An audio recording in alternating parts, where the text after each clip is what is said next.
Hello friends, I am Arjun Jariya and welcome back to my YouTube channel. तो चलिए, आज हम सब लोग रोज पेंटिंग करते हैं। तो चलिए, इस वीडियो का लाइक टारगेट है 150 लाइक्स। आप जल्द से जल्द ये लाइक टारगेट पूरा कर दीजिए। फिर आपको मैं एक व्लॉग में दिखाऊंगा कि मैं कौन से कलर यूज करता हूँ, कौन से कलर अच्छे हैं, कौन से कलर आपको यूज नहीं करने चाहिए। ये सब आपको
तो चलिए, अगर आपने इस वीडियो को लाइक नहीं किया तो लाइक कीजिए और मेरे YouTube चैनल को सब्सक्राइब कीजिए।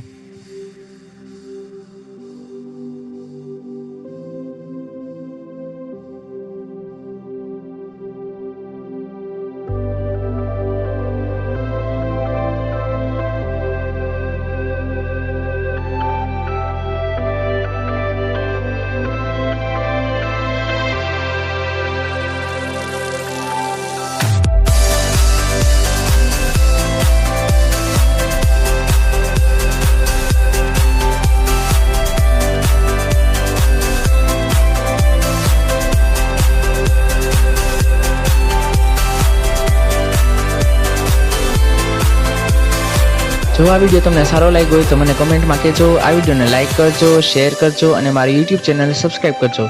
જલ્દીથી મળીશું નવા વ્લોગ સાથે।